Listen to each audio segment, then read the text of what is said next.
Welcome to Ideas of India, a podcast where we examine academic ideas that can propel India forward.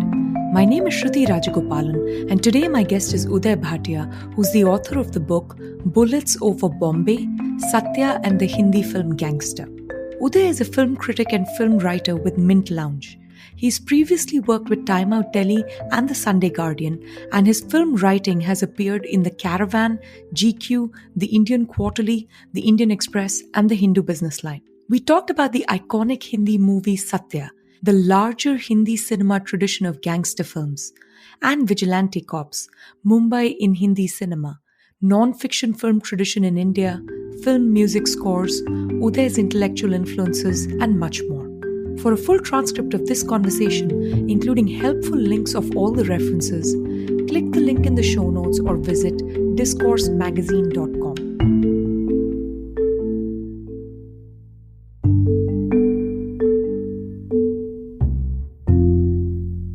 Hi Uday, welcome to the show.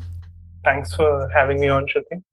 I had a really great time reading the book. You've really situated Satya the movie in two really important film traditions. One is the Hindi gangster film tradition, and the second is the Mumbai city film tradition within Hindi movies. Can you talk a little bit about how the Indian gangster movie, or even more specifically the Hindi gangster movie, compares or fits stylistically compared to other gangster genres, right? Like, the Hong Kong genre. There is, of course, the Hollywood version, which has changed over the decades, but the Martin Scorsese genre seems to be like one unto itself and probably the most prominent and most influential in our minds. Same for the South Korean, the Japanese movies, which we've now started, getting more access to. And I know that Satya is not directly inspired by these movies or these genres, but can you just sort of situate the movie and the larger Hindi film gangster tradition within that? So it seems obvious to say, but the one thing that distinguishes Indian gangster films from ones made everywhere else is that we're the only people to make gangster musicals. This is our biggest contribution to the genre, that we can make convincing stories about organized crime that also have songs and dances. No one else does that.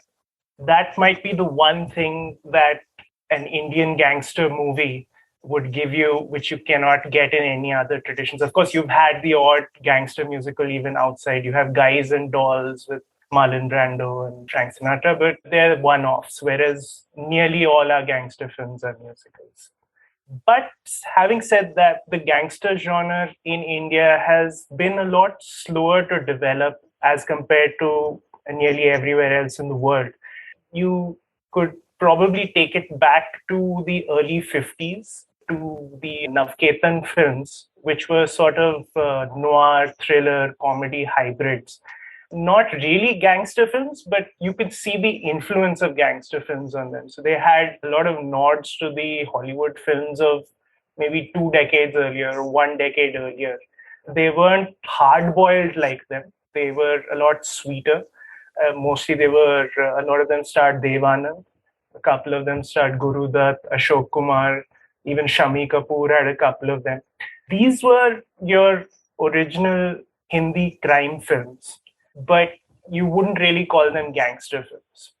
And this kind of continues through the 60s, and we reach the 70s with Amitabh Bachchan, and you start getting films which were based on real life dons.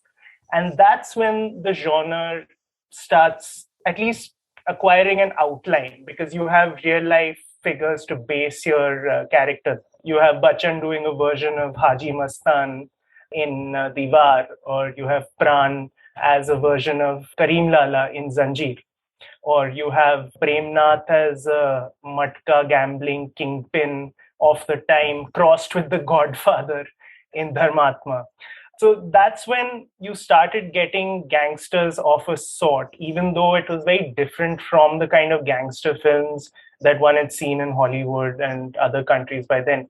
It was only in the 80s that the gangster film actually started taking shape in India. When you started getting not only the bona fide gangster characters, but also the surroundings and the other genre stylistics, as it were, which then started to, go through films like Arjun and Ard Satya. And then finally, at the end of the decade, you get Parinda and Hathiyar, which are bona fide, proper gangster films. And then a decade later, you get Satya, and everything takes off from there. Though the original model was the American gangster film, it really took a long time to flower in India. And Satya was, in a sense, sort of before and after moment for the genre. I think another difference, especially the sweet Navketan movies, where you're really talking about petty criminals, you're not really talking about big time gangsters, is also somewhere the sort of Gandhian non-violence influence. Other gangster movies are incredibly violent.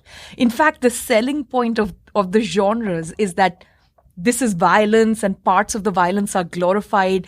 And in India, it's sort of hard to do that during the nationalist movement and, in the just post-independent era. And Hindi films really start getting violent only much later, with the Sunny Deol and Sunil Shetty. I mean, that's when you see even the action is not cheesy and campy, and you start getting slightly gruesome looking movies now with Anurag Kashyap, and there's a whole generation inspired by Tarantino in India. It's gone to another level. But I think an important distinction in the Hindi film genre is also just how non-gruesome the gangster genre was. It was mostly quite campy in the mainstream. That's absolutely true. The action would be limited to a few knife fights. Maybe a couple of guns would go off at the end. Nothing very violent. Even through the 60s, when color came in, it was still not very violent because by then they started trying to ape Bond films instead of the color gangster films. They're making slightly campy, slightly, bright, beautiful films. So it never got really violent until the 80s, as you point out. And I think Ard Satya, though not exactly a gangster film, it's a cop film, but the cop film and the gangster film are twin genres. That was a turning point in terms of just situating it in a very gritty, very realistic, and very scary milieu. Very violent. There's a scene in which made a huge impression on me when I first saw it, in which a man is just burning at the side of the road. And that kind of scene was just unknown outside of documentary film in India at that time. What is also quite interesting is there are certain cities that lend themselves to this kind of violence. All cities have some kind of criminal underbelly, but in some, it's quite insignificant, or it's not very notable, it's not very cinematic. There's something very special about the Mumbai underbelly. The same with Hong Kong or the same with New York. What is going on with Mumbai as a central geographical location? Is it because it's a port and gangsters need, they need to smuggle goods in and out? So, Hong Kong, Mumbai, some parts of Malaysia, South Korea, New York, they just make sense. Same with some parts of Italy, right? Which is the origins of the original gangster genre. It could be that, there's prohibition taking place in the 1950s. So way before any other city, Mumbai gets a very Al Capone-esque underbelly that starts developing, which also makes it a slightly more interesting city. It's only much later through, say, Kashyap, you learn about Dhanbad and the coal mafia being, important or gruesome or a gang in itself. So what is interesting about Mumbai to you cinematically to be such a perfect location for gangster films? Two things which you mentioned are very relevant. One, the port city, which has supported so many films on smuggling, because the smuggler is a huge figure within the Indian gangster film. Mumbai is the city where most of your smuggling films are set, because you have ports. Also, the prohibition, again, that though you could not show alcohol on screen, especially definitely in the 50s you couldn't, and maybe somewhere in the 60s that was loosened up. But that just plays into the whole idea of organized crime, because that was also a stylistic part of the genre itself. The whole bootlegging angle in Hollywood gangster films was such a motif. You see one of those scenes and that it's a gangster film immediately. Another thing that might have contributed to Mumbai being a good city to set gangster stories is that a lot of people traveled to it different people when they come to one place which is cosmopolitan and provides a lot of opportunities, but also has a lot of competition for resources. There's a lot of factionalism. There's a lot of rivalry that happens. Some of it related to pride of where you're coming from, and if you want to establish yourselves in a new place like the Pathans did. They were some of the most significant early gangs were of these Pathan men, and Karim Lala became like the first great Don of Mumbai. And there were a lot of small gangs like this. And I think that also has created like its little myths, which you see even in the early Navketan films. You'll have this Chaku gang and that small Christian gang here and Parsi gang here. So these are all like small little neighborhood rivalries, which acquire a sort of mythic sheen when put on film. Yeah, and I think the density also plays a role, right? The underbelly is best shown through this kind of dense and highly chaotic living as opposed to, big cornfields. Not to say you didn't have bootlegging in essential food grains and things, but it just cinematically doesn't quite have the same feel. I think only in Urta Punjab you follow the contraband in a way that has very little to do with urban density. How much does a city matter as a cinematic venue? Like, I can think of some movies where the city is very important, but the films were so great, like even in another city, they would have been fine. So think of something like, say, Before Sunrise and Before Sunset, which I know are two films both you and I are quite fond of. In the first one, the city is important because literally they decide to get off at a particular city, which is Vienna. Second one, they decide to meet in Paris. But it feels like that movie would have been sparkling and lovely no matter where they had done it. On the other hand, you can't imagine Satya outside of Bombay. You cannot imagine Taxi Driver anywhere outside New York. So what does it take to make the city a character in a film? It's interesting to think of whether cinematic cities are great because they have some inherent quality that drew the movies there, or whether it's just that because the movies were there and they've been looked at so closely by people who work there for so many years that they acquire these charms. For example, like Los Angeles, Hollywood, what did it offer filmmakers when it started out? It offered climate. And it offered a variety of locations. You could go to the beach, you would travel 20 miles, you'd be in the mountains, you could travel 20 miles, you'd be in the desert. So, they realized that they could just ship the writers and directors over from New York or San Francisco, wherever they had to. So that was what that offered. Mumbai, maybe you could say it offered some cosmopolitanism. It offered the supply of people from the theater scene, Parsi theater, which was there. Hindi was spoken out here, and there was the sea. But did it have, like, say, a quality that another city, Hindi speaking, say Delhi, does not have? That I'm not sure.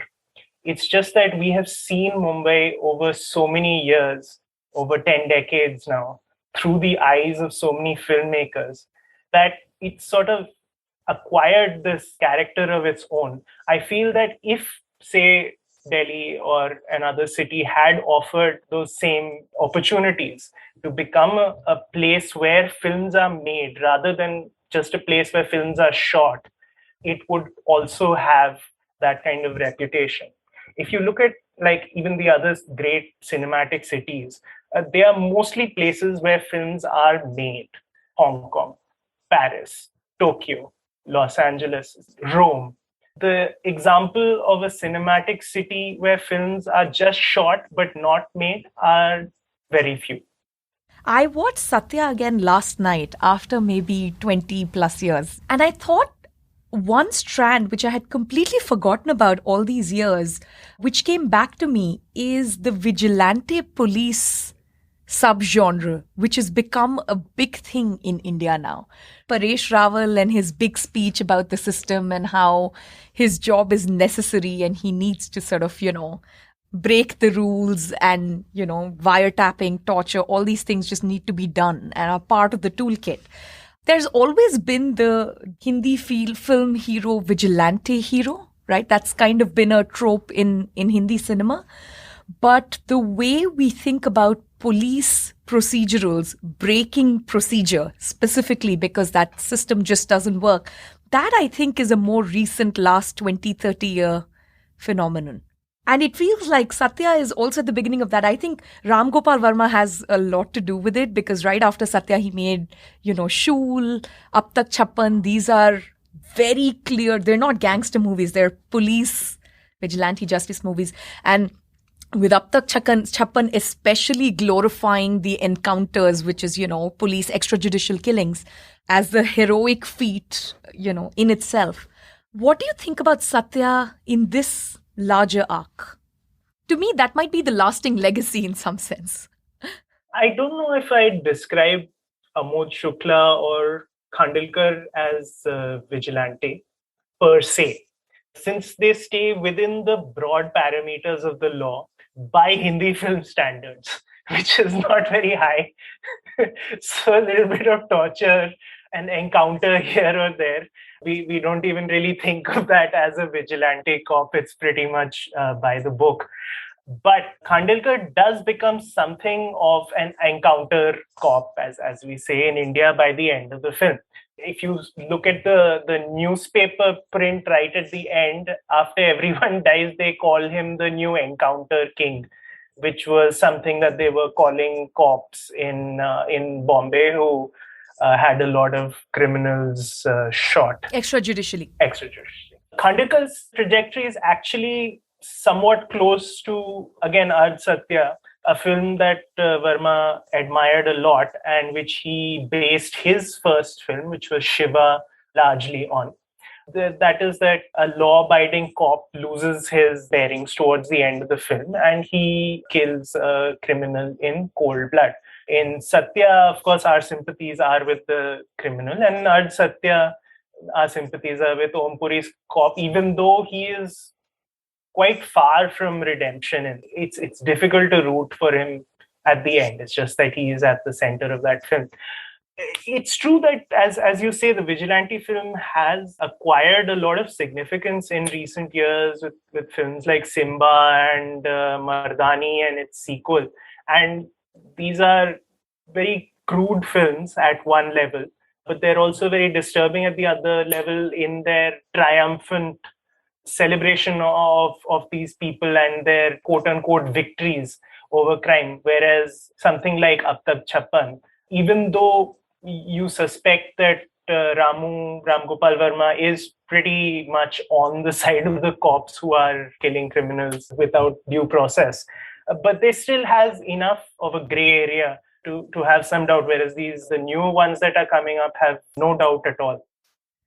For me, there's a third thing. It's almost as if real life mimics cinema and cinema mimics real life. So when you have these, horrific rapes taking place, the case in Hyderabad, for instance, the very next day, everyone demanded that the accused, be taken care of, right?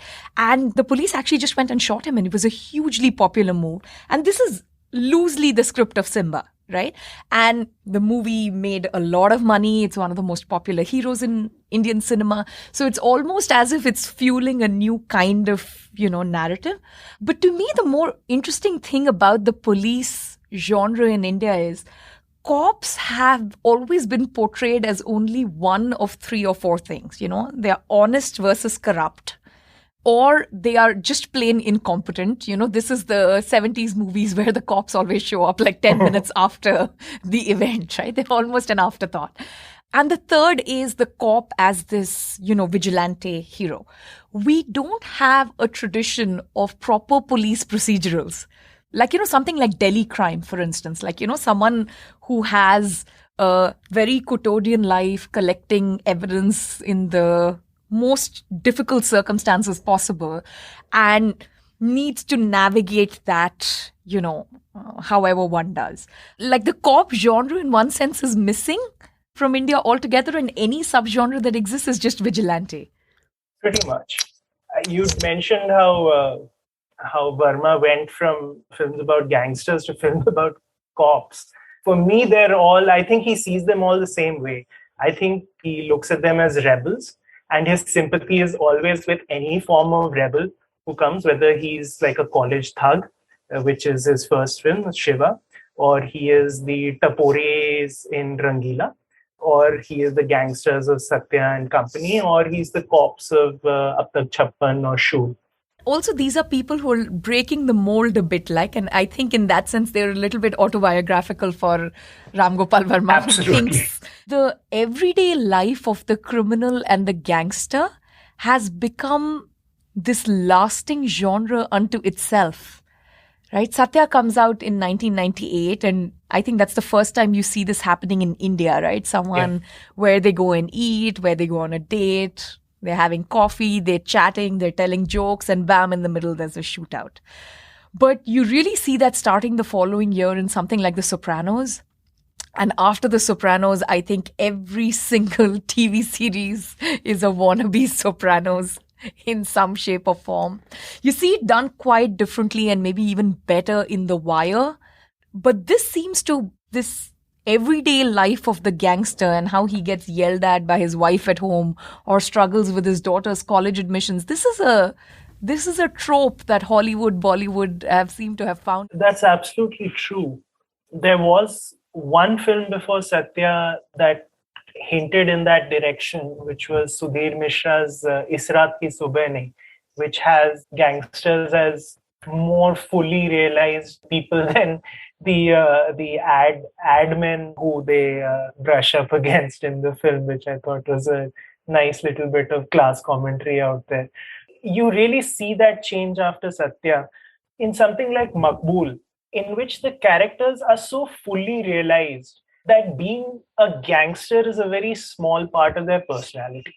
I think the film, if they had changed the profession to something slightly different, it really would not have made that much of a difference because it's not the point. The whole idea is that these are interesting people. Just because they're gangsters doesn't mean that they have to act in ways that you expect them to. I think you really saw that just a couple of years after Satya, things started to change in that sense. It's not just an Indian. I'm sure, this is more true for Hollywood, that it's not just a post-Sopranos thing. But there seems to be some fascination with the gangster who is also a little bit terrified of his wife. And, all the tropes that you see in Bhiku Matre seem to be very popular. I don't know how they landed on that at the perfect time. They seem to have come upon it thanks to Tarantino in some sense, right? Those are the movies which have influenced Kashyap. Where is this coming from? Interesting, because I think Kashyap would probably have been watching Tarantino at that time, for sure. I think Saurabh Shukla was still looking at Scorsese because he kept talking about Goodfellas. His reference was always Goodfellas. And I don't think Verma was really looking at either of them much. Verma was still thinking of Godfather because he's very fond of The Godfather. And yes, I think it just somehow... He's made it many times. Yeah, and I think it sort of all mixed up a little bit out there. There's nothing that I would trace directly back to Tarantino besides the torture scene, which I really thought had that thing, though Verma denied it, so I really don't know. But that really did have a Tarantino feel in the sense that really grisly scene that becomes comic and then it becomes dramatic and then it turns back to grisly and then in the end it becomes funny again. That really felt like Reservoir Dogs. In that sense, the quotidian life of the gangsters was something that was entirely new to Hindi gangster film. It had been explored in smaller ways outside, though, as you said, The Sopranos, because you're spending year after year after year with these people, you kind of see their lives in great detail, which a film was never able to do, even if it could. For Hindi cinema, this was definitely something very new. It's funny you mentioned the influence of Goodfellas because to me, Bhiku Matre has that same frantic energy as Joe Pesci. Almost like in the Steen Sealer way, right? There's something a little bit savage and manic about him. And when he comes into the frame, everyone's a little bit nervous. It's unpredictable. You don't know exactly what's going to happen.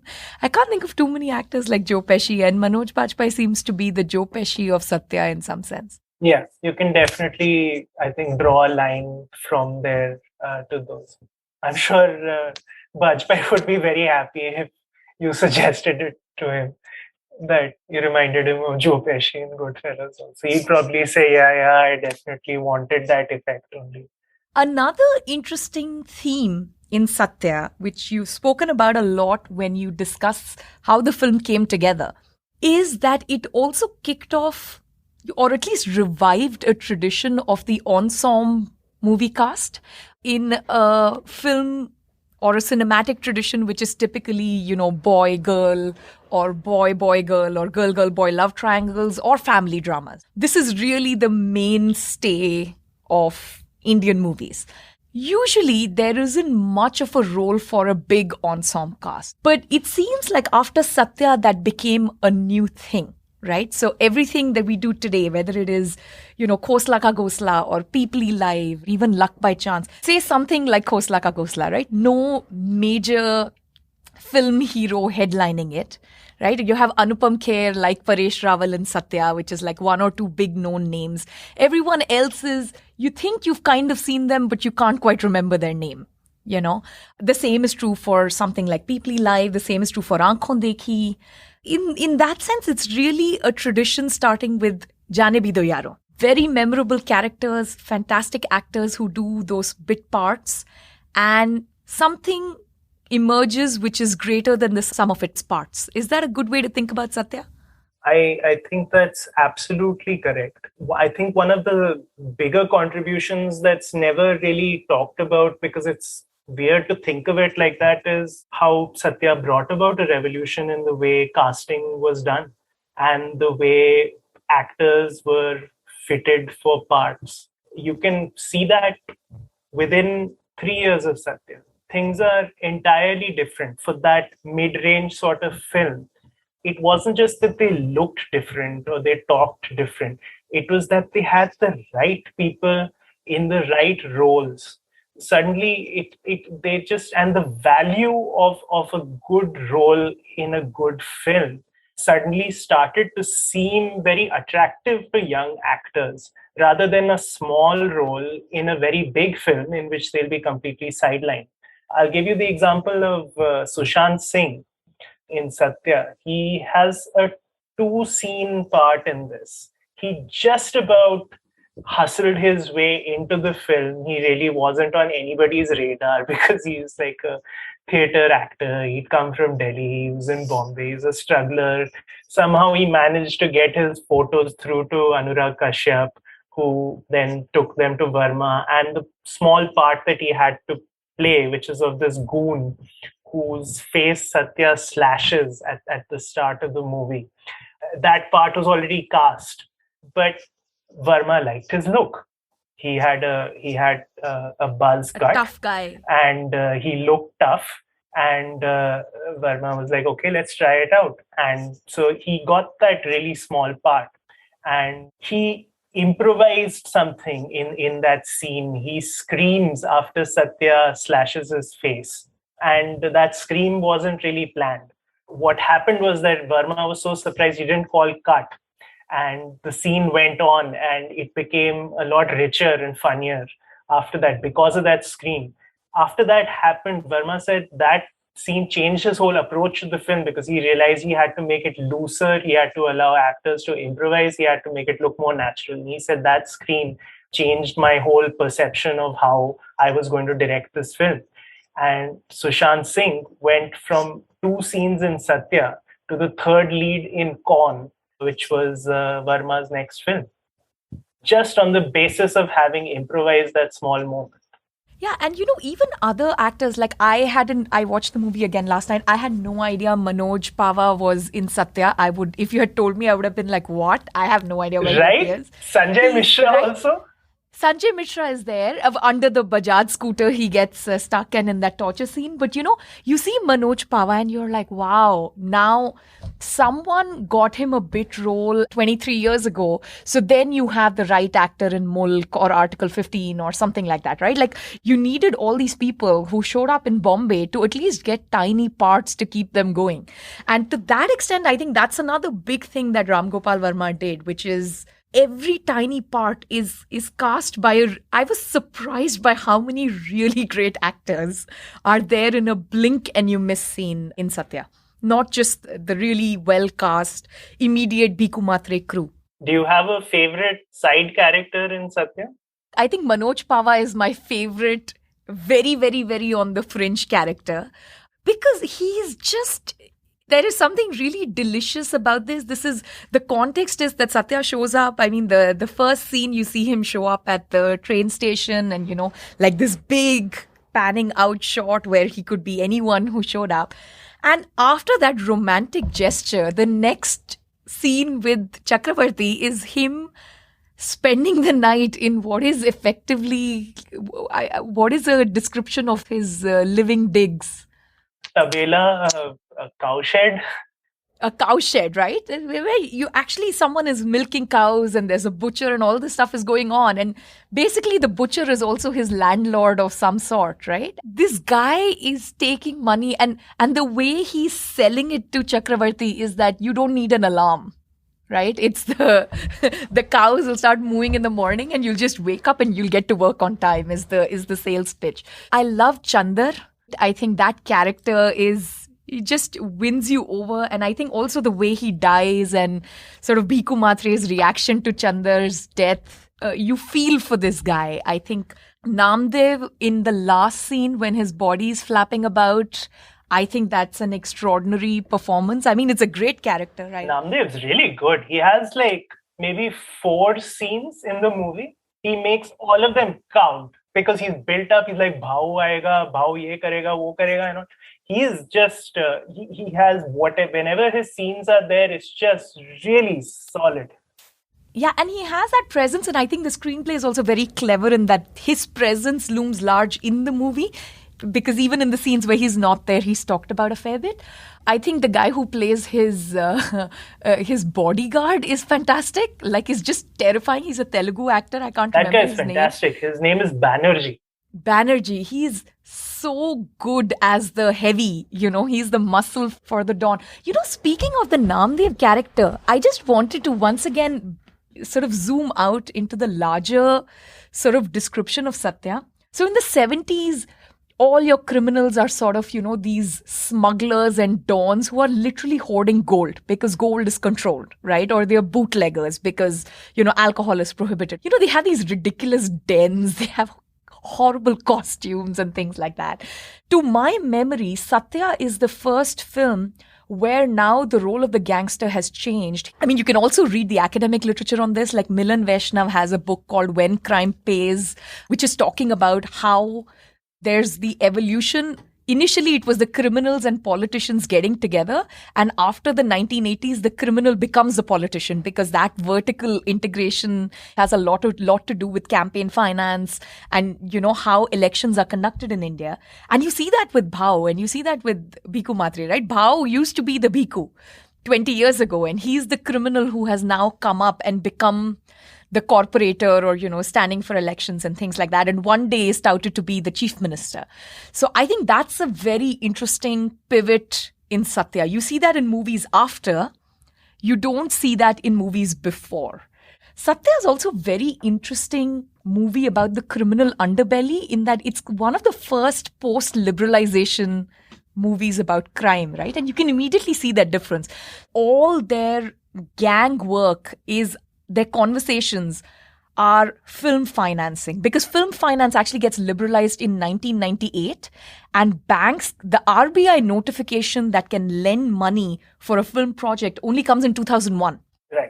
So until 2001, and you see the effect after, right? For a couple of years after 2001, you still see like Vastav and, gangster financed movies which make gangsters larger than life.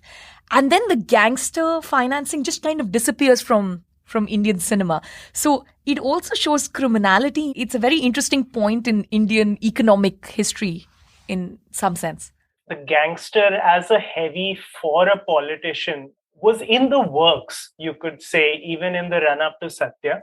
It wasn't completely realized, but you do see it in 80s films, especially mid to late 80s films. In Arjun, Sunny Deol is he's not exactly a gangster, but he's going in that direction. He's a heavy for a politician played by Anupam Kher, who initially he thinks he's a good man trying to change society, and then in the end he turns out to be like a corrupt politician. The same was there in Shiva, which again borrowed heavily from Arjun, which Paresh Rawal, who plays the upstanding cop in Satya, was the crooked politician in Shiva. So you did have a few instances of gangsters as heavies for politicians. To my knowledge, only one film actually brought the builder figure into the nexus before Satya. Though there must have been more, but I only came across one, and that was this very interesting film called Angar with Nana Patekar and Jackie Shroff. And that does the builder politician mafia nexus a good 6 years, I think, before Satya. I'll add another, which is Jaane Bhi Do Yaro. I think that is another movie which does the builder politician nexus. It's not a gangster film. And Jaane Bhi Do Yaro is written at a time when cement is controlled. Right. Not only are you relying on politicians for the permits to build an extra 6 floors or whatever, that great scene in which Pankaj Kapoor is in the elevator. Right. Yeah. That outdoor elevator, and he's talking about how they managed to finagle the right permits and all the illegal things that they're doing. That's another movie that comes to mind with the builder politician nexus. No, that's absolutely true. Since we were talking about post-liberalization films also, I think it's useful to mention that Ram Gopal Varma 3 years before Satya made the ultimate post-liberalization film, which is Rangila. Which captures the euphoria of liberalization as opposed to 3 years later, the more sobering realities of liberalization, which is there in Satya. And it's also weird, his take on it, right? Because the Aditya Narayan rap, if you can call it that, in the title song of Rangila, is quite literally talking about this. A child doesn't know how to function in a post-liberalization world with all this choice and so many consumer goods. Right. And at the same time, you have the woman who's talking about all the aspiration and how the world has suddenly gone into technicolor. It's quite an interesting... And if you think about it, Chandar kind of picks it up from there because he's, ek TV diya, ek fridge diya, ek Bhagwan bhi diya. Bhagwan bhi diya. That's such a great line. It's interesting also because telephones got liberalized. I think this is one of the first few gangster movies where you see the cell phone being used, even in that. So for instance, when the first time they're thinking of killing Guru Narayan, right? In older movies, it would have been a hanky being dropped or someone waving a newspaper like the Day of the Jackal or something like that, right? This is really the first time you see people on the go in a van calling each other from really clunky, almost brick-like cell phones, but that's the time of the movie. Absolutely. It's nice that scene, not only because it really marks that period in time, like you really know which years it's probably taking place, but also because it kind of looks back and forward. One of the very early noir films, which was CID with Devanand, starts with a command from a boss, a small gang boss, to the functionary to commit a murder, and that is done over landline telephones. And so there is the ghost of that in this. And of course, later in Company, there is another very elaborate kill that is ordered, which is again done over cell phones from another country. The cell phone thing also makes the movies less campy and more realistic, right? Because what do we think of earlier smuggling dons? They'll tear the 100 rupee note and we'll meet at Mud Island, and then the two halves of the torn note have to be put together. There's a coordination problem when you're picking up supplies from all these drug lords and issuing kill orders, right? So I think it's nice. There's something very funny and cinematic about the dropped handkerchief and the half-torn note being joined in Mud Island, but I think it brings that realism to how these businesses were actually conducted. One thing that drove me bananas yesterday when I watched the movie again is, and you talk about this a little bit in the book, is how the background score is. Actually, musically, it's quite interesting. There are like bits where Sandeep Chauta is almost doing like, funeralesque music, like a requiem and, like those kinds of shades, or like the tabla is playing, some very interesting things are going on. But it is so loud and it is in every scene. And it's sometimes you can't hear the dialogue. What is going on with the background score in this film and more generally in Hindi films? I've just started finding them unbearable. So I think because we have such a rich tradition of composing songs, we just didn't find the need to have another rich tradition of doing background music. I think all our energy and intelligence went into creating soundtracks, and we just never figured out how to do scores. The good scores in Indian films, I think, they're the exception. You can really count them like on a small list of 20, 30 films that have. Which are your favorites? That's interesting. The Ray films have lovely scores. Yeah, and that's Ravi Shankar, and they know what they're doing, Yeah, unfortunately, I can't think of examples from Hindi films at all. Some of the recent ones have had much nicer scores. An unlikely one, but was an excellent score, was Vasan Bala's Mard Ko Dard Nahi Hota. If you heard that, it had a lovely score. And there have been some very nice ones by Alokanand Das Gupta, who did the Sacred Games theme and scores a lot of these films. But I even like something like, say, Swades, where I think, the overall movie soundtrack is very good. So the score lends itself well. But it's one of those movies where it's brimming with emotion all the time and it's not very obtrusive, right? You're not just noticing the score all the time. I think my bigger problem is when the score is so overwhelming, you don't know what to think and it's so badly mixed and it is so loud. I do have mixed feelings about the score because I think it's very effective in certain scenes. The scene, for example, where Mule has come to tell Satya and Bhiku that Bhau wants to see them. This is just after they've killed Guru Narayan. And there's just these sort of taps on the tabla and they sound a bit irritated, like someone is pacing.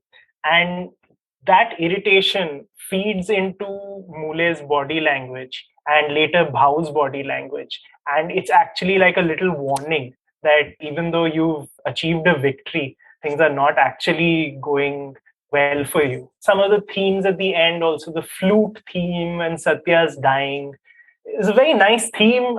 It obviously could be mixed a lot better and could be 50% softer. But it is, as a composition, very nice.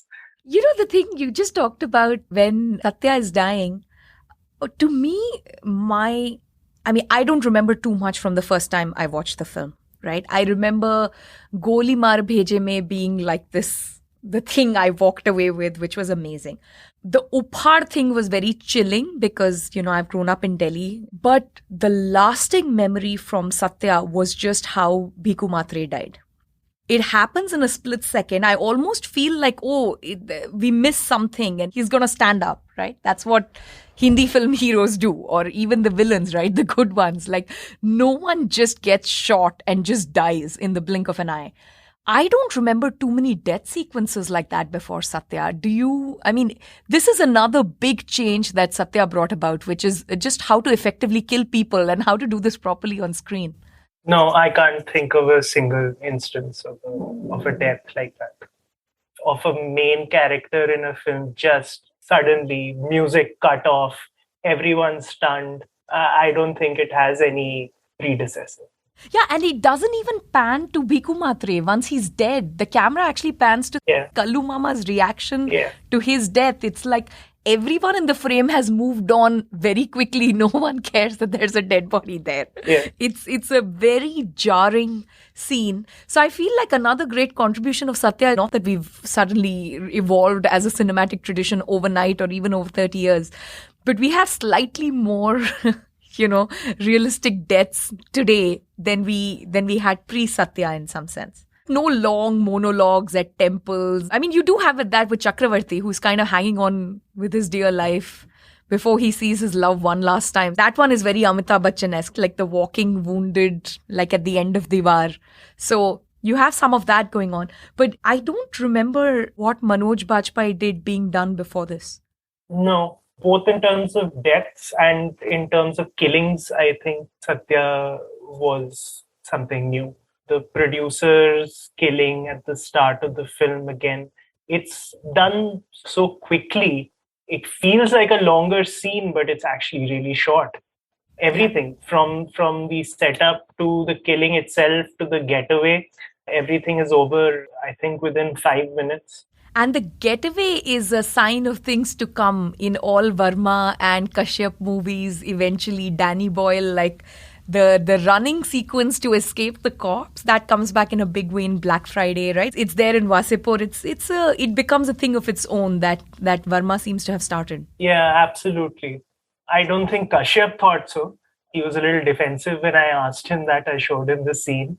And he said, no, it's different in Black Friday. It's this thing. But I think that was, I see that echo definitely in Slumdog Millionaire and in so many other films. Just that run down the gully, knocking over the milkman, and the way he comes out on the other side, it's very modern Mumbai film. The chase sequence done right. Like, it's not like the heroic running that we do in slow motion.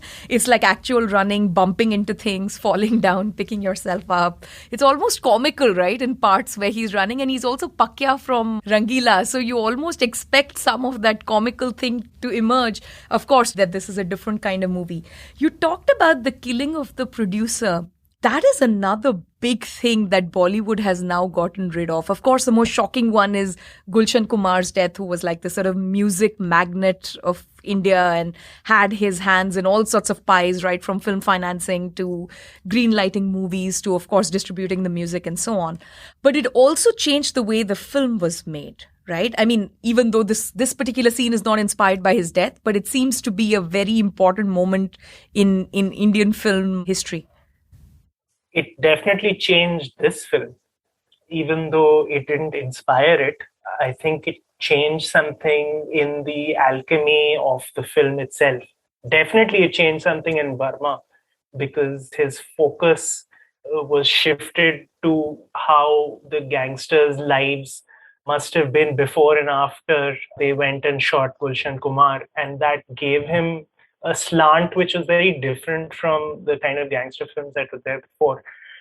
As you said, for the industry also, this was a sort of line in the sand because up until then there had been threats and extortions. There'd even been attempts on the life of producers and financiers, but they'd never actually been a killing of someone in such a high place. So that really did bring the underworld really up and in the foreground, as it were. Saurabh Shukla said that this was when that happened, it was the first time we actually realized that we are making a film on these guys and they're right here. Because it wasn't abstract anymore. They were actually... So do you think the quality of films in Bollywood has changed now that the gangster financing has gone away? So there are 2-3 aspects to it, right? One is, of course, the gangsters had some role in casting and said, this hero is my friend, or, my girlfriend wishes to be, an important member in the movie industry. And so you have to cast her. Also, how the financing came in fits and starts because it's not organized, right? So when the payday comes for the criminal activities, when these things will eventually reach the film, you have real problems with continuity. You can't plan budgets, and you need to portray gangsters or villains in a particular kind of image without much nuance. All of this seems to have reduced, if not disappeared, once the financing system in Bollywood changed. Not to mention better movies started getting greenlit with independent studios. What do you think is going on there? I think as the underworld influence waned in Mumbai and in the Hindi film industry, finance was anyways getting regulated. And because both of these things sort of came together in the mid-2000s, then they started to have an effect. I do think that maybe because there wasn't that much of a hold of the underworld as the 2000s went on, it was possible for casting and for financing to become more professional and for films to also become a little more on schedule and maybe closer to their original conception as opposed to something being demanded by an underworld figure financing it remotely.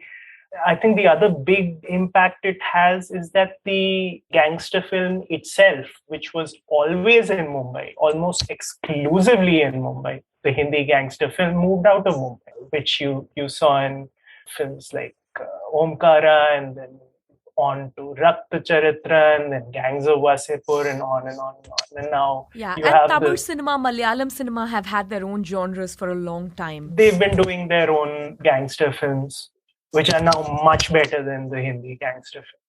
There's one interesting element of Satya and Mumbai as the backdrop, which is the documentary nature of looking at Mumbai, right? In fact, a lot of the wider city shots were shot even before the cinematographer Hooper knew much of the script, or and they took the Visarjan shots when they were available as opposed to when they were actually shooting them, which was recreated. So there's some very interesting things going on in taking a lot of different kinds of realistic aspects of even the building collapse, right? Which is, you sort of show up like vultures the moment a building collapses and get some real life stock. Both the cinematographers actually are, partially rooted in the non-fiction background, but you also see this a little bit in Salam Bombay. How do documentaries more generally influence how we see these cities in film? As you said, both the directors of photography, that's Jerry Hooper and Mazhar Kamran, had a documentary background. At the same time, there isn't too much photography in Satya, which one might say is documentary kind of photography. The scenes which are like that are very visible as that kind. In the opening montage, for example, the small shots of kids running and dogs and people playing cricket and stuff. And as you said later, the Visarjan scenes, not the ones that were recreated, but the actual Visarjan which they shot during the month. Those were scenes where Hooper just headed out with a camera because he liked Mumbai and he went and he just shot things. And not the Visarjan, which he was actually sent to shoot. But for the other things, he just headed out and he did it on his own. And they had the bright idea of inserting that into their film. I think whoever had that idea was onto something, because there is this distinction that Mazhar Kamran made when I spoke to him, that realism is a style. It doesn't mean going and shooting whatever is out there. That is something very different. One might say is that Satya is realistically shot. But I think I would make the distinction that it's not exactly documentary photography. Rather, it's very realistic photography into which you have these documentary inserts that further sort of create the impression that is drawn from real life. It's also the way the film is lit, right? The way Hindi cinema, mainstream Hindi cinema is lit, it is so bright. And there are maybe 3 or 4 shots, which are the romantic shots between, Urmila and Chakravarti, which are lit that brightly. Which Mazhar Kamran was forced to do, by the way. Everything from how you light a scene to how you situate the camera. So when I say documentary film influence, I don't just mean you go out there and you just shoot real life. Like a news crew or something. I meant more in terms of the stylistic choices you're making that somehow comes in from a slightly different tradition, which has smaller budgets, lesser equipment, is not used to this kind of blinding light and perfect teeth and perfect hair. And, there's something going on that makes Satya look the way it is and that makes Bombay look the way it is. It's true. And I think all credit to Verma for suppressing his natural instincts, which are not to stay at a respectful distance from the actor and to avoid weird Dutch angles and upside down cameras and fisheye lenses, all of which you'll see before and after Satya. And after. Not Yeah. in this film. He realized something. Maybe the cinematographers pointed it out. Maybe Hooper had some influence and said, look, I think we should have less lighting or something. But I think it's also Verma just realizing that for this particular story, it might be best if he stays out of the way of the actors, stays out of the way of over stylizing his frames. And he was smart enough to realize that, it would work if he, didn't impose himself on the film, which also has fantastic results when he does that. Company, for example, if Verma imposes his sort of style on every frame, and it's stunning. It's completely different from Satya. It gives it an entirely different energy. It's kind of kinetic, also sleazy. It's just weird. Whereas Satya feels a lot closer to life, a lot grittier, and it suits that story much better.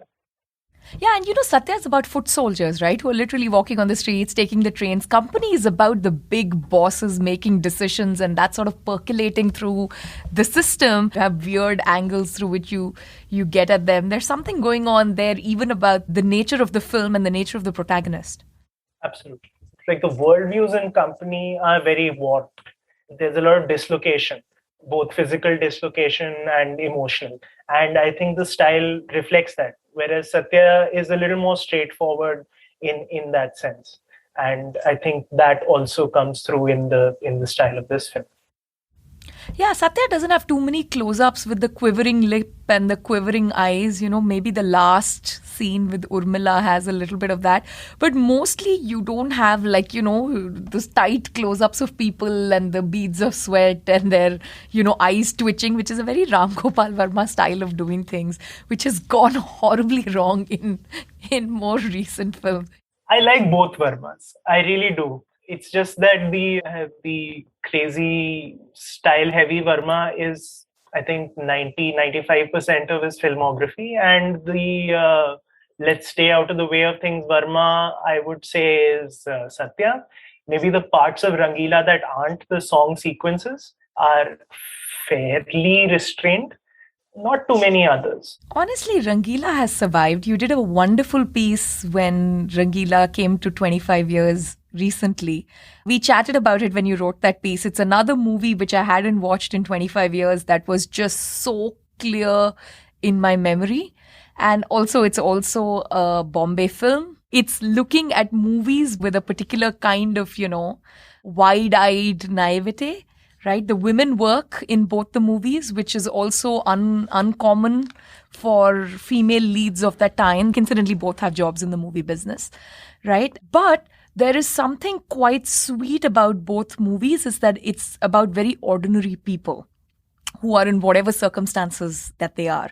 Whereas all the other films that he made is about like the extraordinary cop and the extraordinary rebel and the extraordinary mafia don, the once in a century Dawood Ibrahim kind of character, right? Which I think that's another thing. So it's weird that the two movies where he suppresses his tendencies the most seem to have been the lasting legacy of Ram Gopal Verma in some sense. I agree. I mean, they are my favorites of his.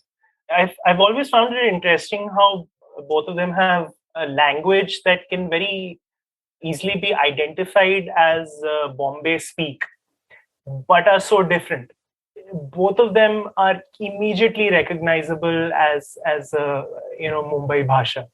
But Rangila, because it's a musical comedy, has more rhythm. It has a musicality to it. Satya is very direct. It has an economy of words. Even when Chandar is speaking, there'll be a lot of words, but they're all hitting the mark. Nothing is really more than what is needed. The amazing thing to me is that Mumbai's, the Rangila's writers were both people who were from Mumbai, whereas Satya has two writers from UP.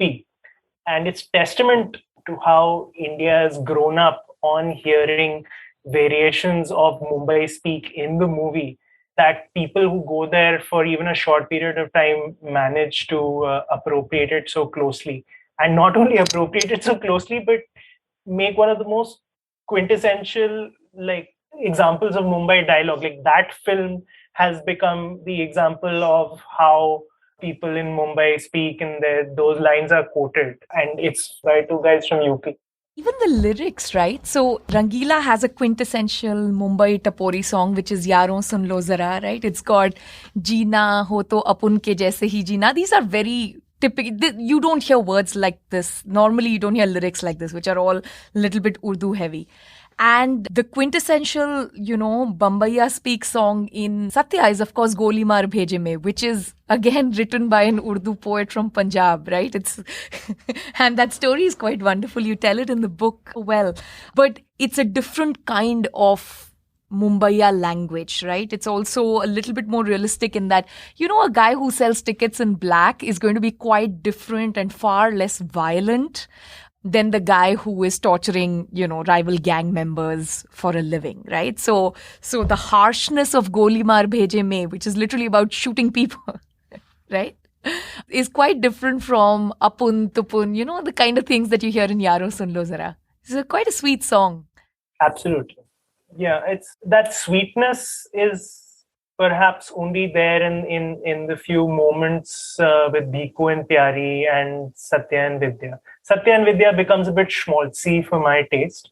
I don't particularly like the Satya Vidya scenes, but I do like all the Bhiku and Pyari scenes. I think those are where the chemistry actually works. I think so too. And it's, I think, partially because of the Vidya character, right? I mean, she's just this sweet, do-gooder, extremely naive person, which doesn't quite fit. I mean, she's a woman out in the world. Her father is paralyzed. She's been making it on her own for a really long time. She's awfully trusting of a complete stranger. When you think about it, there's something very off about her character. This is not a Mumbai girl who is out and about in the world and knows how to make a living. Even the Urmila of Rangila has more street smarts than this one. It's really not much of a character, which is strange because she was the only star in the film. I think she's just there so that Satya can die at her feet in the end, which was the idea that Verma actually started this whole enterprise with. He had and that he has some scene conflict, right? Some inner conflict going on in the film to make him a little bit more interesting, I guess. Yeah, I've never been a huge fan of the Vidya character. I don't think there's anything that makes her very interesting. Luckily, everything else around her is so interesting that it doesn't really matter. And she can just be this sort of sweet, nice person. I want to go back to the documentary aspect that we were talking about and how sort of documentary, like non-fiction film is an important genre in itself. You've written a great piece about the Pathé newsreels and, capturing some of the greatest moments in India. Of course, some of that also is, about Mumbai, about, the Indian freedom movement, things like that. How is the non-fiction film genre developing in India?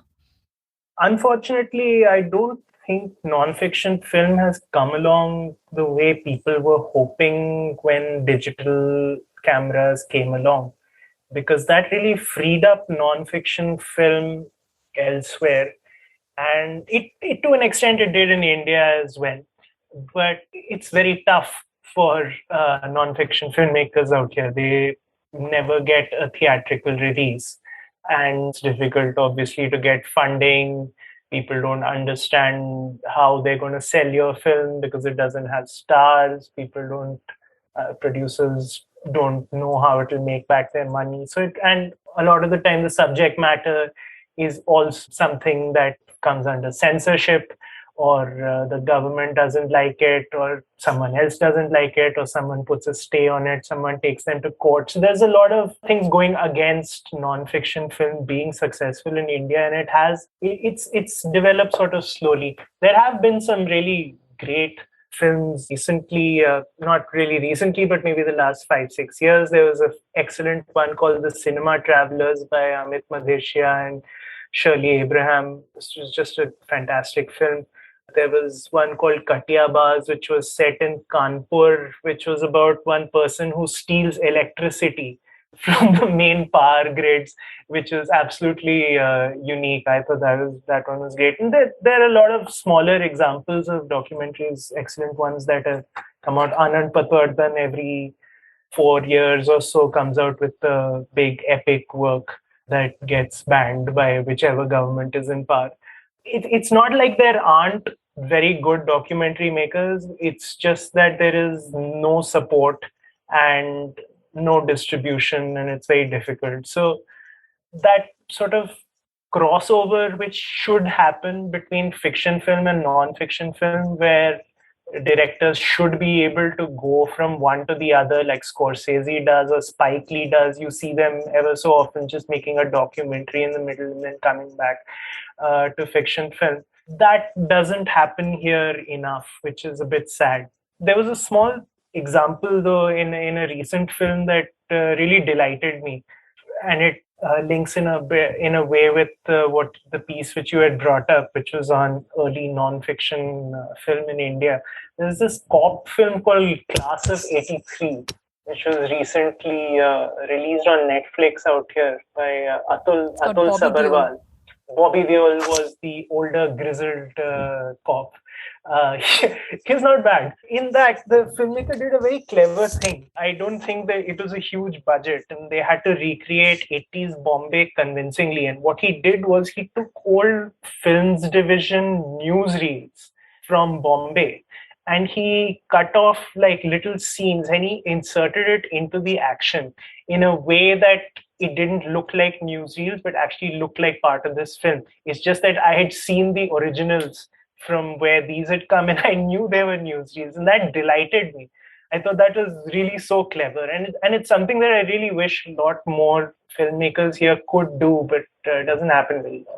We really had only 2-3 kinds of documentary filmmakers. One is the Doordarshan, very sanitized. The government is commissioning or supporting these documentary filmmakers. So there are limits to what you can talk about, whether it is caste or whether it's violence and things. The second is really whether it is the piece that you did on the Pathé newsreels, which is pre-independence. Some of it has a colonial gaze, right? It's coming from a particular point of view of documenting India from the outside. And then you have a continuation of that, which is not exactly a colonial gaze, but the BBC and National Geographic and a lot of what they call the poverty porn, right? Which looking at India in a very particular way. And the most important part of these non-fiction stories or narratives is it's not the Indians telling their own stories.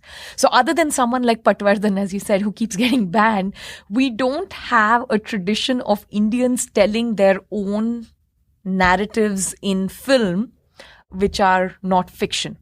There's some fiction in all documentary and we can talk about that later. But so I think it also screws up. So I don't think there is a taste that has developed for this genre at all, right? Unless this is homegrown, I doubt there is ever going to be a huge demand for it, because why would we watch what these foreigners have to say about us with such a limited and stilted gaze, and they know nothing about our lives and it's not coming from within? Documentary makes it seem like you're catching stuff in real time, but there's still a gaze to the non-fiction. Oh, absolutely. Everything is edited and it's chosen, and there are decisions being made. And one of the mistakes that people do is looking at documentary and saying that this is the whole truth and fiction is not, whereas everything is a bit of truth and a bit of whatever the filmmaker or the writer wants to show. It is, after all, a worldview. You have chosen a particular image, you've chosen a particular narration or whatever, people saying something to go with it. That is your choice. That is what you want to show. That's not the entire truth. That is the truth that you have chosen to show in your film. I wanted to talk to you a little bit about your career as a film writer. So you do many different kinds of film writing. This is your first book, but you are a film reviewer and critic. That's your day job. There's also sort of like film appreciation or film history, and you've done pieces on that. It's a wide range. You've done on, Jatin Lalit's music to Rangila to, Pathé newsreels. There's so many examples, right, of you doing longer features. You did a great feature on Manoj Bajpayee, who is, plays Bhiku Matre in this particular film and the book. He's a really important character. So what is the difference in these different styles of writing for you? It'll seem weird, but I don't really see them as very different. Obviously, for the approach in writing the profiles and a lot of the other pieces that are not reviews is more journalistic. A lot of them are reportage driven.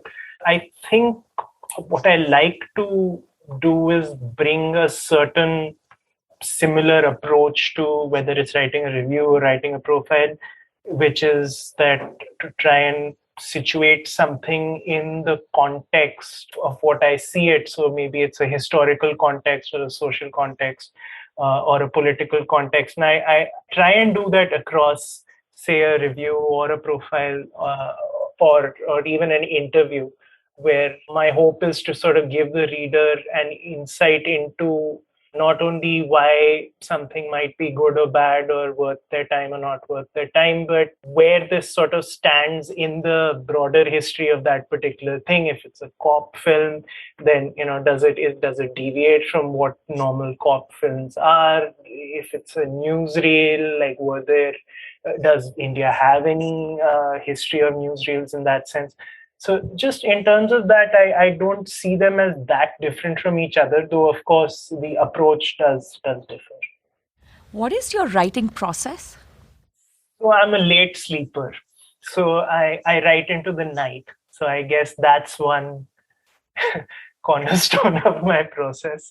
My brain doesn't function really well in the morning, though sometimes I do have to get up and finish my review in the morning if I've left like the last paragraph, and I read through it and I find that I've made some wild claims in the earlier parts, then I change those also. But I don't really have a particular I'm not very regimented in terms of sitting in a particular place and writing.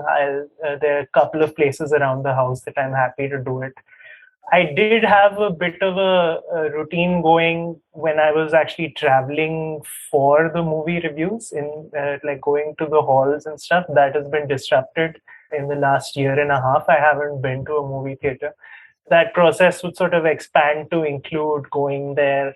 Then there'd be a delay of half an hour.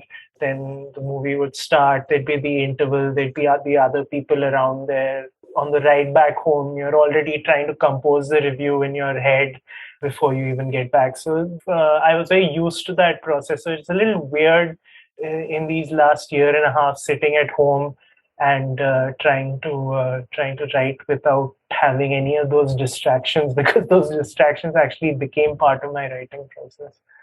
Do you listen to music when you write? No, I can't do it. I started listening to Western classical music when I do editing work. That's about the as much as I can take. But I still can't write anything sensible, at least when music is playing. What are some of your intellectual influences in, say, film and in writing and in film writing that sort of put you on this career path? So it's a little difficult to pinpoint influences in film. It's a terrible cliche, but I watch pretty much everything with pleasure, except for horror movies. I watch everything.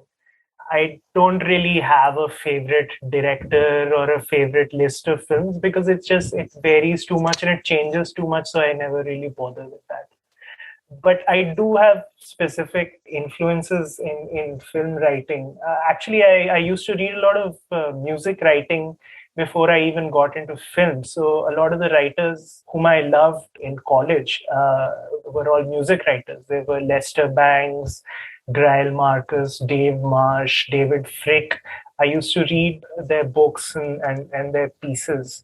And it was actually through a Lester Bangs piece that I first heard of Pauline Kael, who then became my first big influence in film writing. He described her as the beautifully epigrammatic Pauline Kael, which I think is just the nicest thing you can say about someone's writing. So then I looked up the review which he was talking about. So that was my first Pauline Kael piece. And then I read pretty much everything by her.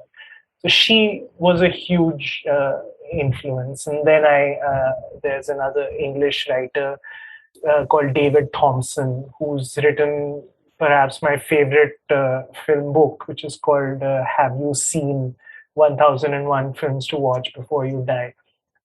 There's another fantastic American writer called Jeffrey O'Brien.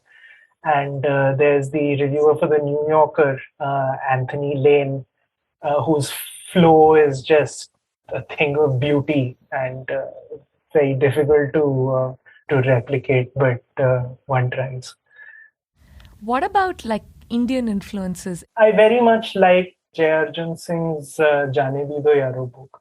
It actually gave me a model as to how I would like the parts of the Satya book in terms of how the team gets together and how that excitement which must have existed on the sets of a seminal film. The way he evoked it in that, it really struck me as something very beautiful and very touching. I wanted to try and do something like that. And of course, I read a lot of my fellow critics, but on a sort of a week by week basis. What is going on with music writing in India? We don't have too much of a music writing tradition outside of film either. I can't think of anyone consistently other than maybe the Hindu, who would actually routinely go cover live performances and, review the season and individual concerts in the English language. But what's the state of music writing in India? Does it exist in any reasonable form? Who should one be reading? I don't think it really exists as a thing in itself, like film writing or sports writing or even books writing. You have the odd piece here and there, but I don't think there's much of a scene. And I think that's also because the indie music scene in India outside of film is a small and niche one, a bit hipster and not very widely. The Gully Boy was an interesting moment because it mainstreamed a lot of rappers whom people in Bombay knew of for like 4 or 5 years, but not many outside did. But those moments are very rare. Usually what happens is that someone either breaks through like Ritwiz or Pratik Kuhad, and they have a couple of big songs. But usually people just turn up in a soundtrack if they're in a film soundtrack, and that's how people get to know them more widely. There are not too many people that break out outside, unlike when we were back in college or before that, where there was actually a pop scene and there were successful groups outside that. There are groups still today, but it's not really very mainstream anymore. My sense is it'll come back because I think the 90s and early 2000s pop generation we're talking about was almost a backlash to the Nadeem Shravan era, which sort of, really messed us up. Now the film music is so horrible that I think there's nowhere for any talented artist to go except non-film music. So I'm really hoping for a resurgence. But to be more specific about music writing, was there any good writing on music in the heyday, S.D. Burman and Sahir Ludhianvi? Or I don't recall reading anything like that, but to your memory, have we ever been good at this kind of writing? Not that I know of. Actually, I think that there are better music journalists around nowadays than when I was growing up. I think as and when there is a good artist or band worth writing about, there have been some very nice profiles. A couple of people, Bhanuj Kappal writes, Akhil Sood, there is Amit Gurbaksani. These are good journalists, critics, as and when they get something worth writing about, which I think doesn't happen too often. If you have a recommendation of one Indian film everyone should watch, one Hindi film rather, one gangster film, and one Mumbai film. Okay, let me do the gangster film first because that's easier. I would say Vidu Vinod Chopra's Parinda, simply because it is actually the first great gangster film that was made, and it kind of gets sidelined in these discussions because Satya changed so much, whereas Parinda didn't quite change Hindi cinema, but it is in its own way as accomplished and perhaps technically superior film to Satya. It's an unbelievable film, really, and it looks beautiful, by the way, in whatever versions are now there on, I think, Amazon out here. For the Mumbai film, I'm going to actually suggest a trilogy.